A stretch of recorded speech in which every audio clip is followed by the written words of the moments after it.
Hello everyone, मैं रमन कुमार रजक स्वागत करता हूं आप सभी का अपने यूट्यूब चैनल पर। दोस्तों, आज की चर्चा का विषय है पीए एग्ज़ाम 2022 जो कि न्यू दिल्ली में हुआ है, दिल्ली सर्कल का जो हुआ है उसके सॉल्यूशन को आज हम लोग जानेंगे। और ये जो एग्ज़ाम है वो 2022 वाला एग्ज़ाम है। दिल्ली सर्कल में न्यू दिल्ली में जो एग्ज़ाम हुआ है उसके बारे में आज हम लोग देखेंगे और उसके सॉल्यूशन को करेंगे। तो पहला प्रश्न है, उसका पहला स्टेटमेंट है कि RD account can be closed prematurely after 3 years from the date of account opening by submitting prescribed application form at concern post office. पहले स्टेटमेंट में बताया गया है कि आरडी के अकाउंट को प्रीमेच्योर रूप से क्लोज करवाया जा सकता है अकाउंट ओपनिंग के 3 साल के बाद में। तो स्टेटमेंट नंबर 1 बिल्कुल सही है। 5 साल बाद में इसकी मैच्योरिटी होती है, 3 साल बाद इसके प्रीमेच्योर के लिए आप लोग अप्लाई कर सकते हैं। तो स्टेटमेंट नंबर 1 सही है। स्टेटमेंट नंबर 2 में है कि post office saving accounts interest rate will be applicable if the RD account is close prematurely even 1 day before maturity. तो इसमें यह बताया गया है कि आरडी के अकाउंट को अगर आप लोग प्रीमेच्योरली क्लोज करवाते हो तो उस समय पर आपको जो इंटरेस्ट रेट है वो आरडी की इंटरेस्ट रेट ना देने की बजाय आपको पोस्ट ऑफिस का जो सेविंग अकाउंट होता है, सेविंग अकाउंट बचत खाता होता है, उसकी जो इंटरेस्ट रेट है वो आपको दी जाती है।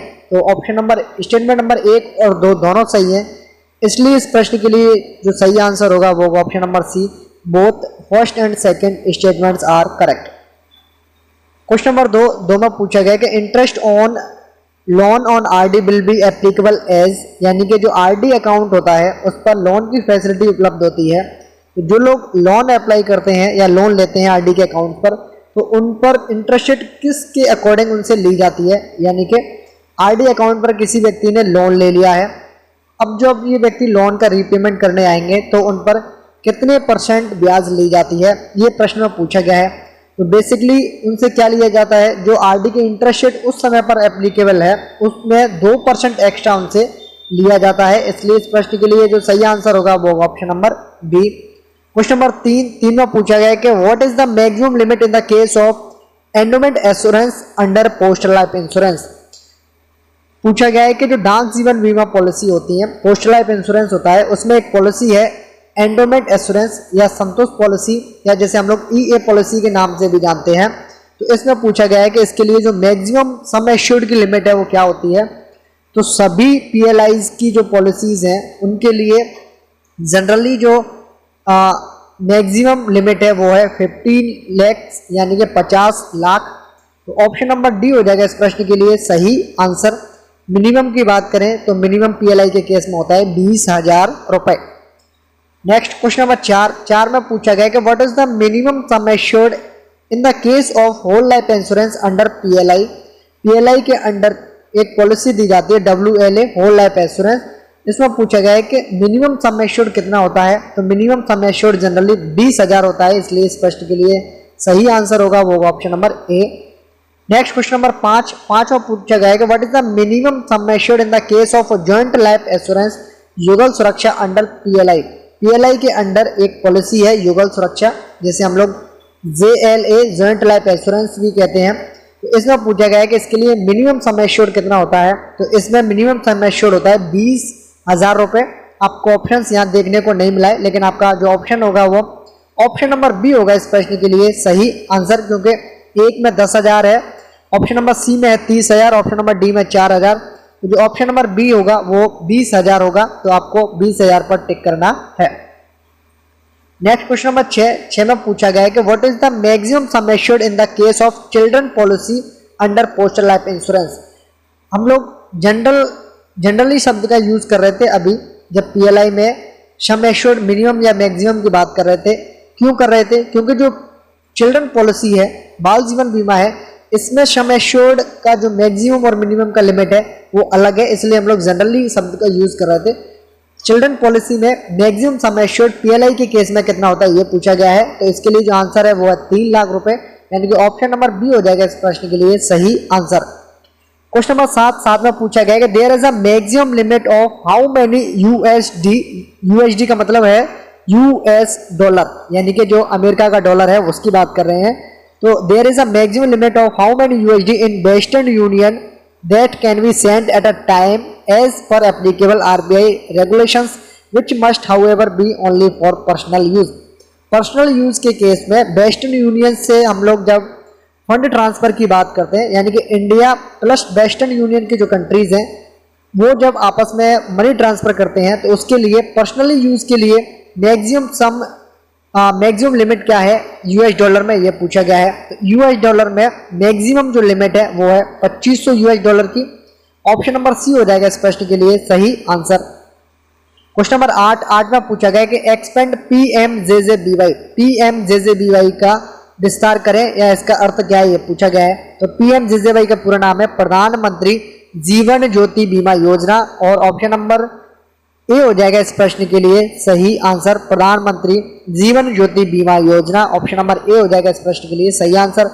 क्वेश्चन नंबर 9 में पूछा गया कि the age of the subscriber under Atal pension Yojana should be. Atal pension Yojana के तहत ग्राहकों की आयु की जो लिमिट है वो क्या है, ये पूछा गया है। तो एपीवाई के अंतर्गत जो सब्सक्राइबर होते हैं या जो लोग एपीवाई लेते हैं, अटल पेंशन योजना लेते हैं, उनकी जो मिनिमम एज है वो 18 ईयर्स होनी चाहिए और मैक्सिमम 40 ईयर्स से ज़्यादा का नहीं होना चाहिए, यानी कि ऑप्शन नंबर ए हो जाएगा इस प्रश्न के लिए सही आंसर। क्वेश्चन नंबर 10 में पूछा गया है कि the maximum number of transactions which a single beneficiary can receive in a calendar year through the international money transfer service. International money transfer service के माध्यम से एक कैलेंडर ईयर में मैक्सिमम कितने ट्रांजेक्शन किए जाते हैं एक सिंगल बेनिफिशियरी के द्वारा, ये पूछा गया है। तो आईएमटीएस के तहत एक सिंगल बेनिफिशियरी को एक कैलेंडर ईयर में मैक्सिमम ट्रांजैक्शन करने की जो लिमिट है वो है 30, यानी कि ऑप्शन नंबर सी होगा इस प्रश्न के लिए सही आंसर। नेक्स्ट क्वेश्चन नंबर 11 में पूछा गया है कि स्टेटमेंट दिए हुए हैं दो। पहला स्टेटमेंट है कि no person not belonging to the department may be permitted to exam the record of any post office. ऐसा कोई भी व्यक्ति जो कि विभाग से संबंधित नहीं है किसी भी डाकघर के अभिलेखों की जांच करने की अनुमति नहीं दी जा सकती है। स्टेटमेंट नंबर 1 बिल्कुल सही है। स्टेटमेंट नंबर 2 में कि information of a purely statical character may be furnished to the district magistrate और कलेक्टर ऑन हिज एप्लीकेशन, यानी कि अगर कोई डिस्ट्रिक्ट मजिस्ट्रेट या कलेक्टर आपसे एप्लीकेशन देता है कि आपको कुछ आंकड़े चाहिए तो क्या आप उन्हें दे सकते हो, तो बिल्कुल दे सकते हैं। तो स्टेटमेंट नंबर 1 और 2 दोनों सही हैं, इसलिए इस प्रश्न के लिए जो सही आंसर होगा वो होगा option number C. Next question number 12 में पूछा गया कि rule 11 of postal manual volume 6 part 3 deals with, यानी कि जो पोस्टल मैनुअल वॉल्यूम 6 का पार्ट 3 है उसका जो रूल नंबर 11 है उसका संबंध किससे है या उसमें किस बारे में बताया हुआ है, सिंपली ये पूछा गया है। तो इसका संबंध है प्रोविजंस ऑफ फंड्स फॉर सब ऑफिसेस, यानी कि ऑप्शन नंबर ए हो जाएगा इस प्रश्न के लिए सही आंसर। क्वेश्चन नंबर 13 में पूछा गया कि as per SB order 1/2021 fee for issue of duplicate passbook is. Basically आपसे क्या पूछा गया है कि एसबी ऑर्डर से संबंधित प्रश्न है और पूछा गया है कि डुप्लीकेट पासबुक को इशू करवाने के लिए क्या फीस लगती है। तो डुप्लीकेट फीस अगर आप डुप्लीकेट पासबुक अगर आपको किसी को इशू करवानी है तो कस्टमर को 50 रुपीज प्लस 18% जीएसटी पे करना होता है, यानी कि ऑप्शन नंबर बी हो जाएगा इस प्रश्न के लिए सही आंसर। क्वेश्चन नंबर 14 में है कि as per SB order 1/2021 fee for transfer of account is. SB order 1/2021 के तहत ट्रांसफर अगर किसी अकाउंट को करते हैं तो उसके लिए क्या चार्जेस हैं, तो उसके लिए चार्जेस हैं 100 रुपीज प्लस 18% जीएसटी, यानी कि ऑप्शन नंबर डी हो जाएगा इस प्रश्न के लिए सही आंसर। क्वेश्चन नंबर 15 में पूछा गया कि attendance register in form S37 is maintained in every post office having more than 1 clerk. Statement number 1 बिल्कुल सही है। प्रत्येक डाकघर में जहां पर एक से ज्यादा क्लर्क हैं उस ऑफिस में अटेंडेंस रजिस्टर बनाना होता है S37 फॉर्म में या उस फॉर्मेट में। स्टेटमेंट नंबर 2 में कि इन the case of staff on split duty attendance will be marked twice in the register. Statement number बिल्कुल 2 सही है। स्प्लिट ड्यूटी पर स्टाफ के मामले में रजिस्टर में 2 बार उपस्थिति दर्ज की जाएगी। स्टेटमेंट नंबर 1 और 2 दोनों सही है, इसलिए इस प्रश्न के लिए जो सही आंसर होगा वो होगा option number C. Next question number 16 में पूछा गया है कि every sorting assistant in RMS will be supplied with a copy of the sorting list of the mail office to which he is attached. Statement number 1 में है कि RMS के प्रत्येक सॉर्टिंग सहायक को उस मेल कार्यालय की सॉर्टिंग सूची की एक प्रति प्रदान की जाएगी जिससे वह जुड़ा हुआ है। तो स्टेटमेंट नंबर 1 बिल्कुल सही है। स्टेटमेंट नंबर 2 में and will be required to grant a receipt for it, और इसके लिए रसीद देने की आवश्यकता होगी। तो स्टेटमेंट नंबर 1 और 2 दोनों सही है, इसलिए इस प्रश्न के लिए जो सही आंसर होगा वो होगा option number C. Question number 17 में पूछा गया कि under foreign post manual following are punishable offences under the law. विदेशी पोस्ट मैनुअल या उनकी नियमावली के तहत, कानून के तहत दंडनीय अपराध है। बेसिकली ये पूछा गया है कि फॉरेन पोस्टल मैनुअल के अकॉर्डिंग निम्नलिखित में से कौन सी चीजें हैं जो दंडनीय अपराध है, पनिशेबल ऑफेंस है। तो ऑप्शन नंबर 1 में है डाक टिकटों की जालसाजी, ये दंडनीय अपराध है। ऑप्शन नंबर बी में है वास्तविक डाक पहचान पत्रों का फर्जी उपयोग। तो दोनों ही स्टेटमेंट सही है, इसलिए इस प्रश्न के लिए सही आंसर होगा option number C, both A and B are correct. Question number 18 में पूछा गया कि except on the authority of, basically fill in the blanks को भरना है, और आपसे ये पूछा गया है कि किसकी अनुमति के बिना एक मेल कार्यालय यह नहीं कर सकता है। क्या नहीं कर सकता है? किसी लेख को पुनः निर्देशित करना या प्राप्तकर्ता को कोई वस्तु रोकना या पहुंचाना। तो इसके लिए जो अथॉरिटी ऑथराइज की गई है वो है डायरेक्टर जनरल या हेड ऑफ द सर्किल, यानी कि दोनों में से कोई एक। ऑप्शन नंबर ए हो जाएगा इस प्रश्न के लिए सही आंसर। क्वेश्चन नंबर 19 में पूछा गया कि acts of the union are given under which rule of chapter 1 of foreign postal manual. Foreign postal manual का जो चैप्टर 1 है उसका एक रूल है एक्ट्स ऑफ द यूनियन। ये कौन से रूल में है या इसके लिए कौन सा क्लॉज है ये पूछा गया है। तो ये क्लॉज नंबर 2 में है, इसलिए इस प्रश्न के लिए जो सही आंसर होगा वो होगा option number B. Next question number 20 में पूछा गया कि as per postal manual volume 7 all the circulars issued by head of the circle should be destroyed after how many years।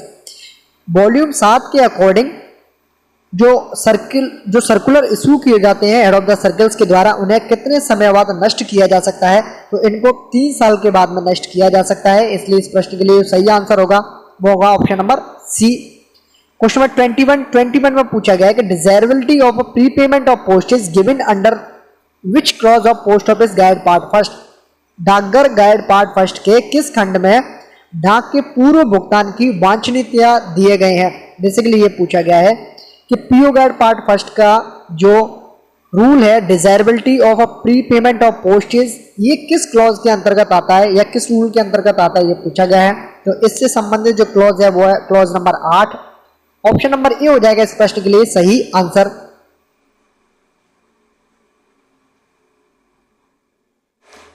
Question number 22 में पूछा गया है the post office normally refund the value of unused items of postage stamps और stationery और exchange them. Question number 22 का statement number 1 है कि डाकघर आमतौर पर डाक टिकटों या स्टेशनरी की अप्रयुक्त वस्तुओं के मूल्य को वापस कर देता है या उनका आदान प्रदान करता है। स्टेटमेंट नंबर 1 बिल्कुल गलत है। स्टेटमेंट नंबर 2 की बात करें, article address to deceased persons are never dealt with in the same manner are unclaimed articles. तो स्टेटमेंट नंबर 2 में है मृत व्यक्तियों को संबंधित जो ऐसे आर्टिकल्स जो कि डिसीज्ड पर्सन यानी मृतक व्यक्तियों को भेजे जाते हैं, ऐसे आर्टिकल्स को कभी भी उसी तरीके से व्यवहारित नहीं किया जाता है जैसे दावा ना किए गए लेखों के साथ किया जाता है। स्टेटमेंट नंबर 2 दोनों गलत हैं, स्टेटमेंट नंबर 1 और 2 दोनों गलत हैं, इसलिए इस प्रश्न के लिए जो सही आंसर होगा वो होगा option number D. Next question number 23 में पूछा गया है section 1 clause 1 of post office guide part first dealt with. Post office guide part first का जो क्लॉज नंबर 1 है, सेक्शन नंबर 1 का क्लॉज नंबर 1 है, उसका संबंध किससे बेसिकली ये पूछा गया है। तो उसमें है कंट्रोल से संबंधित, यानी कि किस तरीके से डाक विभाग अपने अधीनस्थों पर कंट्रोल करता है, कौन किसके ऊपर कंट्रोलिंग ऑफिसर है और कौन किसका अधीनस्थ है, ये सारी चीजें उसमें दी हुई हैं। ऑर्गेनाइजेशन से संबंधित सारी चीजें दी हुई हैं। तो ऑप्शन नंबर ए होगा इस प्रश्न के लिए सही आंसर। नेक्स्ट क्वेश्चन नंबर 24 में पूछा गया कि mobile post office are given under which clause of post office guide part first. Post office guide part first के किस क्लॉज में मोबाइल पोस्ट ऑफिस से संबंधित जो रूल्स हैं वो बताए गए हैं, ये पूछा गया है। तो मोबाइल पोस्ट ऑफिस का जिक्र post office guide part first के क्लॉज नंबर 4 में है, इसलिए इस प्रश्न के लिए जो सही आंसर होगा वो होगा option number D. Question number 25 में पूछा गया कि close of clause of post office guide part first governing particulars to be furnished for method of addressing is. Basically इसमें पूछा गया है कि पीओ गाइड पार्ट फर्स्ट के किस क्लॉज में मेथड ऑफ एड्रेस के जो पर्टिकुलर्स हैं वो कौन कौन से पर्टिकुलर्स होते हैं, उससे संबंधित कौन सा क्लॉज है, बेसिकली ये पूछा गया है। तो इससे संबंधित जो क्लॉज है वो है मेथड ऑफ एड्रेस का जो सबसे पहला रूल है या सबसे पहला क्लॉज है वो है, तो उस क्लॉज का नंबर है clause number 26। Option number B हो जाएगा इस प्रश्न के लिए सही आंसर। क्वेश्चन नंबर 26 में पूछा गया कि what is the maximum weight of a book packet containing periodicals. Book packet जो प्रिडिकल्स होते हैं जिसमें उसका अधिकतम भार कितना होता है ये पूछा गया है। तो उसका जो मैक्सिमम वेट होता है वो नॉट मोर देन 5 kg होता है। ऑप्शन नंबर ए हो जाएगा इस प्रश्न के लिए सही आंसर। क्वेश्चन नंबर 27 में पूछा गया instructions for change of address is valid for. पता बदलने का निर्देश कितनी अवधि के लिए मान्य है, तो ये 3 months के लिए एप्लीकेबल होता है, यानी कि ऑप्शन नंबर ए हो जाएगा इस प्रश्न के लिए सही आंसर। क्वेश्चन नंबर 28 में पूछा गया है कि types of post offices are given under which clause of post office guide part first. Post office guide part first के किस क्लॉज में टाइप ऑफ पोस्ट ऑफिस से संबंधित रूल्स है ये पूछा गया है। तो type of post office guide part first के क्लॉज नंबर 2 में है। ऑप्शन नंबर बी हो जाएगा इस प्रश्न के लिए सही आंसर। क्वेश्चन नंबर 29 में पूछा जाएगा what is the maximum weight of a blind literature packet. Blind literature packet का अधिकतम वजन कितना होता है, तो ये मैक्सिमम 7 kg तक हो सकता है। तो ऑप्शन नंबर सी हो जाएगा इस प्रश्न के लिए सही आंसर। क्वेश्चन नंबर 30 में पूछा गया what is the rent for post box and post bags both when taken together in a financial year. एक वित्तीय वर्ष में एक साथ पोस्ट बॉक्स और पोस्ट बैग अगर कोई व्यक्ति लेता है तो उनसे कितना किराया लेते हैं, तो ऑप्शन नंबर बी हो जाएगा इस प्रश्न के लिए सही आंसर। 250 रुपए रेंट लिया जाता है। क्वेश्चन नंबर 31 में section 10th of post office guide part 2 deals with post office guide part first. Post office guide part 2 का जो सेक्शन नंबर 10th है, सेक्शन 10वां है, वो किससे संबंधित है ये पूछा गया है। तो उसका संबंध है प्रोविजंस एंड रेस्ट्रिक्शंस से संबंधित। ऑप्शन नंबर ए हो जाएगा इस प्रश्न के लिए सही आंसर। क्वेश्चन नंबर 32 में पूछा गया है कि section 9th of post office guide part 2 deals with post office guide second का जो सेक्शन नंबर 9 है वो कैसे संबंधित है, तो वो है कस्टम कंट्रोल से संबंधित। ऑप्शन नंबर सी हो जाएगा इस प्रश्न के लिए सही आंसर। क्वेश्चन नंबर 33 में पूछा गया है कि यूपीयू स्टैंड्स फॉर। यूपीयू का पूरा नाम क्या है, तो उसका नाम है यूनिवर्सल पोस्टल यूनियन, यानी कि ऑप्शन नंबर बी हो जाएगा इस प्रश्न के लिए सही आंसर। नेक्स्ट बात करें क्वेश्चन नंबर 34 में पूछा गया है कि एपीपीयू स्टैंड्स फॉर। एपीपीयू का क्या मतलब है, तो एपीपीयू का मतलब है Asian Pacific postal union. Option number A हो जाएगा इस प्रश्न के लिए सही आंसर। क्वेश्चन नंबर 35 में पूछा गया कि section 8th of post office guide part 2 dealt with. Post office guide part 2 का सेक्शन नंबर 8 किससे संबंधित है, तो सेक्शन नंबर 8 में दिया हुआ है। सेक्शन 8 में क्या दिया हुआ है पोस्ट ऑफिस गाइड पार्ट 2 के में, उसमें रूल्स हैं बीपी और सीओडी सर्विसेज से रिलेटेड। ऑप्शन नंबर ए होगा इस प्रश्न के लिए सही आंसर। क्वेश्चन नंबर 36 में पूछा गया section 5th of post office guide part 2 deals with. Post office guide part 2 का जो सेक्शन नंबर 5 है वो किससे संबंधित है, तो सेक्शन नंबर जो 5 है वो संबंधित है पार्सल पोस्ट से। ऑप्शन नंबर बी हो जाएगा इस प्रश्न के लिए सही आंसर। क्वेश्चन नंबर 37 में पूछा गया कि if any dispute arises relating to licence of bulk bag system in respect of foreign post the matter should be referred to whose decisions thereon shall be final. यानी कि bulk bag system से संबंधित अगर कोई dispute arise होता है उसके licence से संबंधित, उसके लिए अंतिम जो आदेश है या अंतिम डिसीजन है वो किनका मान्य होता है, तो डीजी पोस्ट का अंतिम डिसीजन मान्य होता है, यानी कि director general of the post. Option number D हो जाएगा इस प्रश्न के लिए सही आंसर। नेक्स्ट क्वेश्चन नंबर बात करें 38 की। 38 में पूछा गया कि who can issue the order for suspension of the issue of money order in respect of any particular post office और ग्रुप ऑफ पोस्ट ऑफिस। यानी कि किसी विशेष डाकघर या डाकघरों के समूह के संबंध में मनी ऑर्डर सस्पेंस जारी करने का आदेश कौन जारी कर सकता है। बेसिकली क्या है कि किसी पोस्ट ऑफिस या किसी ग्रुप ऑफ पोस्ट ऑफिस के लिए ये ऑर्डर जारी करना है कि मनी ऑर्डर की जो सर्विस है वो यहाँ पर सस्पेंडेड की जा रही है। तो ये किन के ऑर्डर से सस्पेंड किए जाते हैं, कौन इसके लिए ऑथराइज अथॉरिटी है, ये पूछा गया है। इसके लिए ऑथराइज अथॉरिटी है director general of the post, यानी कि ऑप्शन नंबर बी हो जाएगा इस प्रश्न के लिए सही आंसर। नेक्स्ट क्वेश्चन नंबर 39 का statement number 1, convention of APPU is binding on all the member countries, यानी कि जो एपीपीयू है उसके जितने भी मेंबर कंट्रीज हैं, इसके जो रूल्स है वो सभी मेंबर कंट्रीज पर लागू होते हैं। स्टेटमेंट नंबर 1 बिल्कुल सही है। स्टेटमेंट नंबर 2 में exchange of items other letter post are governed by relevant agreements of UPU, letter post के अलावा अन्य मदों का आदान प्रदान यूपीयू की प्रासंगिक समझौता द्वारा नियंत्रित होता है, बिल्कुल सही है। स्टेटमेंट नंबर 1 और 2 दोनों सही हैं, इसलिए इस प्रश्न के लिए जो सही आंसर होगा वो होगा option number C. Question number 40 में what is the inquiry fee for complaints regarding foreign registered letters with advice of delivery, delivery की सलाह के साथ विदेशी पंजीकृत पत्र के बारे में शिकायतों के लिए जांच शुल्क क्या है, ये पूछा गया है। बेसिकली क्या पूछा गया है कि कोई फॉरेन रजिस्टर्ड लेटर है और उसके साथ में एडी अफेक्ट की गई है, एडी लगाई गई है ऐसे लेटर के साथ में, तो इस पर अगर किसी को इंक्वायरी करनी है, कंप्लेंट्स की रिगार्डिंग में इंक्वायरी करनी है, तो उस पर क्या चार्ज लिया जाता है। जिन पर एडी लगाई जाती है उनसे तो कुछ नहीं लिया जाता, जिन पर एडी नहीं लगाई जाती है उन पर एडी के बराबर चार्जेस लिए जाते हैं। तो ऐसे केसेस में जिन पर एडी लगी हुई है उनके लिए क्या है, prescribed fee should be paid, option number A हो जाएगा इस प्रश्न के लिए सही आंसर।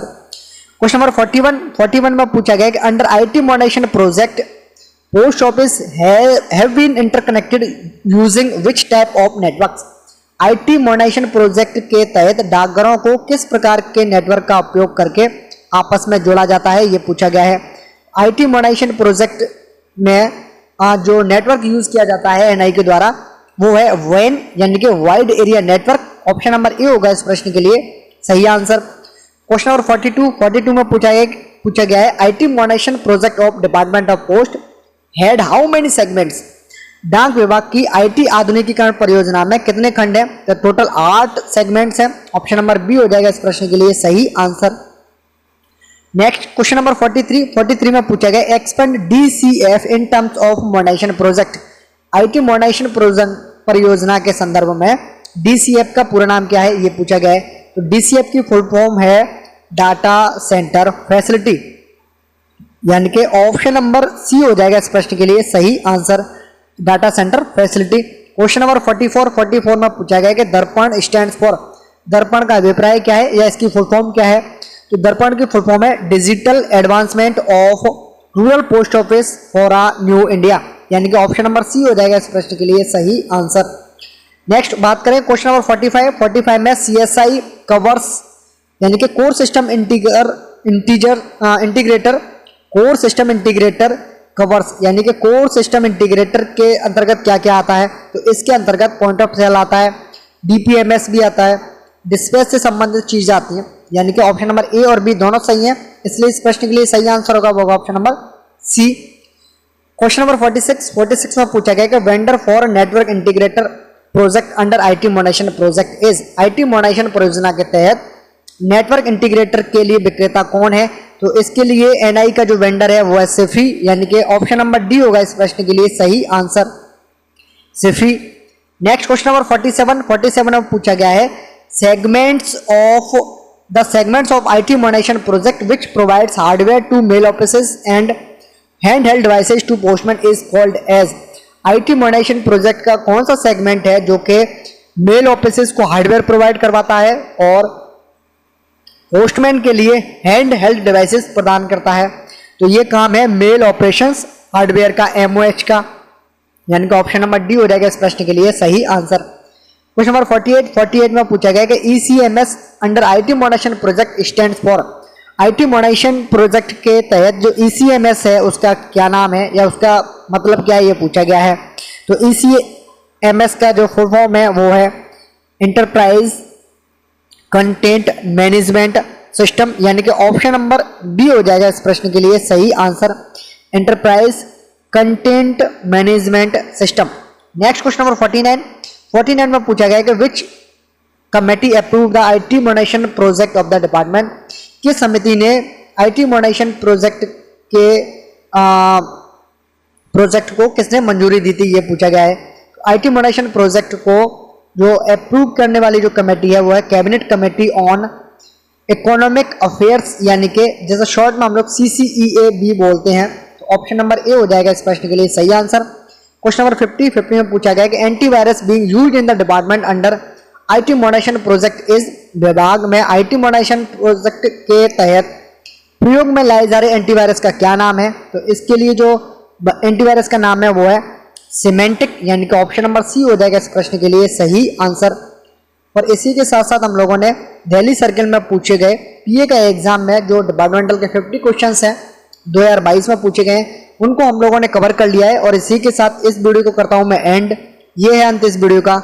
धन्यवाद।